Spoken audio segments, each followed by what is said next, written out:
All right, get ready, folks, because today we're going deep on Spanish definite articles. We've got some awesome material from Jaime Lara, this Spanish teacher. Oh, he's great.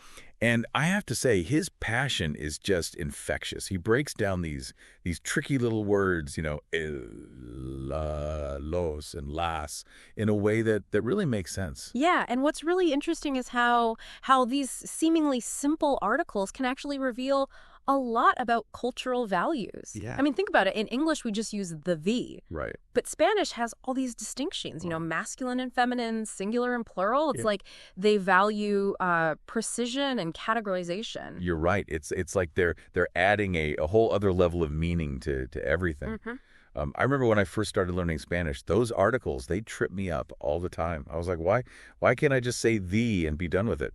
Well, it's a common struggle, but instead of just, pointing at something vaguely, it's like they're pinpointing it with laser-like accuracy, not just any apple, but the specific apple that they're talking about. Okay. All right. That makes sense. So Jaime Lara, he walks us through all of this, and one of the first things he tackles is time. Like even telling time in Spanish is a whole different ballgame. It is, and he uses the example, llegamos a las 3 de la tarde.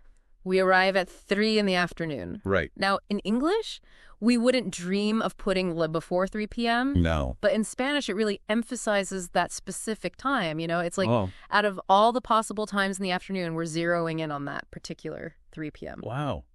I never thought about it that way, but it makes perfect sense. It's like they're really emphasizing the importance of each moment.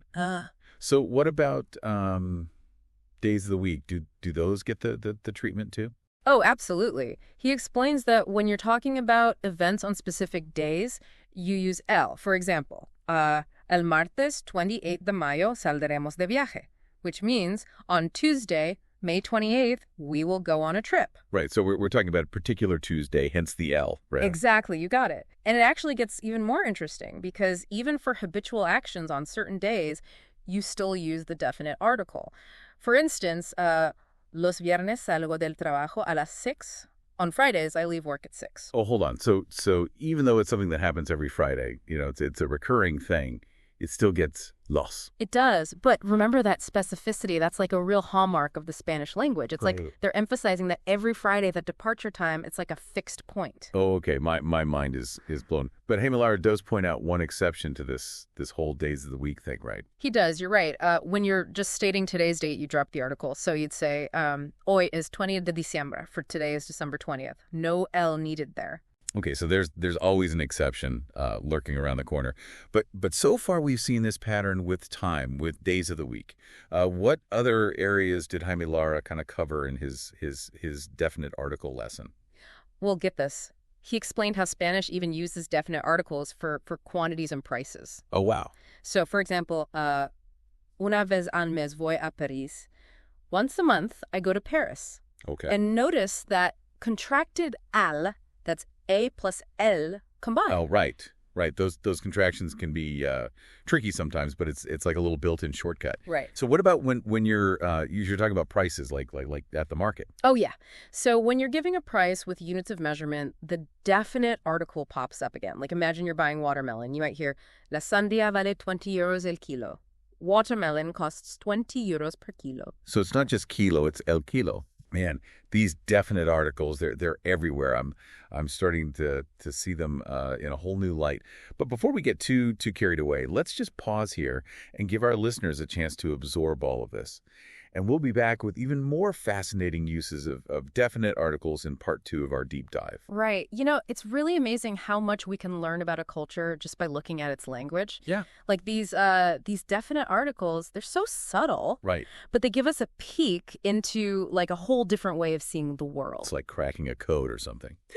And speaking of seeing the world, Jaime Lara, he doesn't just stop at time and quantities. He goes on to show how Spanish uses definite articles for things that would never, ever get in English, like musical instruments. Exactly. He gives the example, la flauta es mi instrumento favorito, which means the flute is my favorite instrument. Right.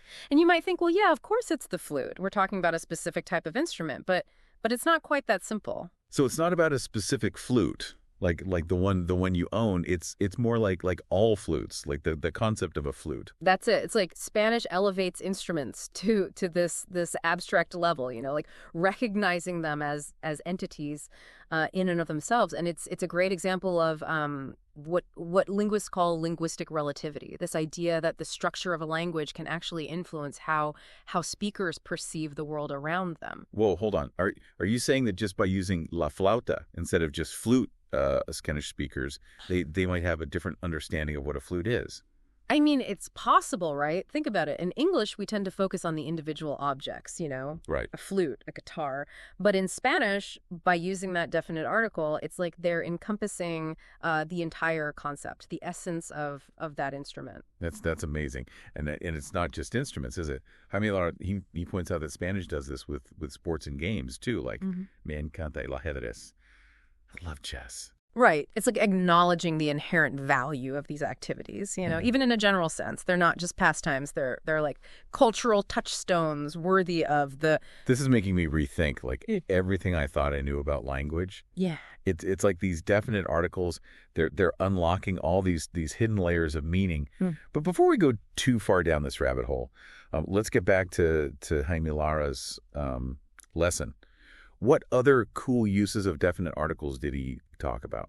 Well, he pointed out that Spanish uses definite articles for nature and the outdoors in a way that English just doesn't. For example, el mar for the sea, Right. la playa for the beach, la montaña for the mountain. It's like they're paying homage to the grandeur and the power of these natural forces. Instead of just sea, it's the sea. Vast, all-encompassing, Yeah. worthy of respect. Exactly. And that same pattern, it even extends to transportation. So you have el metro for the subway, el tren for the train. It's like imbuing them with this sense of permanence, importance. But wait a minute, didn't Jaime Lara mention something about a difference when you use the verb viaja to travel? Like did he throw in a curveball there? Oh, he did. You're right. When you're talking about traveling by a certain mode of transport, you use the preposition en and you drop the definite article. So it's viajar en metro to travel by subway, not viajar en el metro. Oh, okay. Those sneaky exceptions they're always waiting to trip us up. But it's these little nuances that make language learning so rewarding. It's not just about memorizing words, it's about discovering like the subtle logic and the beauty of how a language works. Absolutely. It's a journey full of surprises. Jaime Lara also touched on how you use definite articles with places like airports, banks, and schools when you're using verbs like ir a, venir de, or estar en. Yeah. That's right. So you have ir al aeropuerto to go to the airport, venir del banco, to come from the bank, and estar en el colegio, to be at school. Right. But of course, there are exceptions, like estar en clase, to be in class, and estar en casa, for to be at home.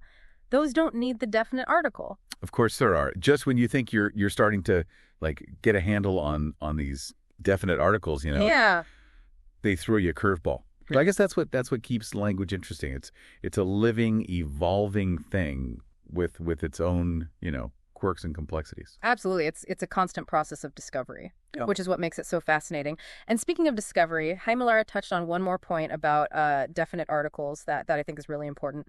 He contrasted how Spanish uses them to talk about things in general versus specific instances. Oh, that's interesting. Can you give me an example? Sure. So he used the example, la música es importante, meaning music is important. Here, we're talking about music as a general concept, the entirety of music, hence the la. Right. But if you want to talk about a specific piece of music, you would say, la música que escuché ayer, the music I heard yesterday. Oh, so the definite article helps us like differentiate between the abstract idea of music and a concrete instance of it. Exactly. And it highlights how these definite articles, they can be used to create these really subtle shifts in meaning, like a whole new level of linguistic precision. I'm starting to see these definite articles in a whole new light. They're not just little words, they're like little keys. Yeah. That unlock a deeper understanding of how Spanish speakers view the world. That's a great way to put it. I think that's one of the most rewarding things about learning a new language. Right. It opens up new perspectives. It does. And expands our understanding of different cultures. This has been an incredible journey so far, but before we reach our final destination, let's take a quick breather and give our listeners a moment to just kind of reflect on all this amazing information. And then in part three, we'll tie it all together with some key takeaways and a thought-provoking question to ponder. Wow, we've really gone deep on these definite articles, haven't we? We have. It's amazing how these seemingly small words can be so powerful. Yeah. They really are like little ninjas. Right. You know, shaping meaning, revealing cultural insights. Exactly. Yeah. We've seen how they impact how we understand time, quantities, places, these abstract concepts, even how Spanish speakers view the natural world. It's like, I don't know, I feel like I'm not just learning grammar, you know. Yeah. It's like I'm getting a whole new perspective on the Spanish language. That's what's so cool about language learning. It's not just about, memorizing words. It's really about stepping into like a different mindset. Totally. So as we wrap up this deep dive, let's distill some key takeaways from Hangbieler's lesson. What are the big aha moments that our listeners should walk away with? Well, I think the first one is just how much more present definite articles are in Spanish compared to English. Like they're used in so many different ways, and they often have these little nuances that we don't even think about. Right. And those nuances, they're so revealing, right? Like Yeah. we've talked about how they highlight the Spanish language's emphasis on specificity and clarity. Yeah. It's like they're constantly trying to paint a more precise picture with their words. Absolutely. And beyond that, we've also seen how they reveal a certain respect for tradition and established institutions. Like, Yeah. think about how they're used with things like la policía, el ejército, even la iglesia, the church. It's like they're adding this extra layer of significance. Yeah, it's like acknowledging how important these things are in Spanish culture. Exactly. And of course, we can't forget about linguistic relativity. Yep. Remember how we talked about using la flauta instead of just flute? Oh yeah, that was a mind-blowing moment for me. Yeah. It made me realize that learning a new language, it's not just about acquiring words and rules. It's literally changing how you think. It's pretty humbling and exciting, too. It is. It is. So as we say adios to this deep dive, I want to leave our listeners with a final question. As you continue exploring Spanish, just pay attention to those definite articles. See if you can notice how they change how information is conveyed. Do you think they change your perception of things? That's a great question. And I think the answer is going to keep unfolding in new and interesting ways as you keep learning. I think so too. Well, on that note, we'll wrap up our deep dive into the wonderful world of Spanish definite articles. We hope you've enjoyed it.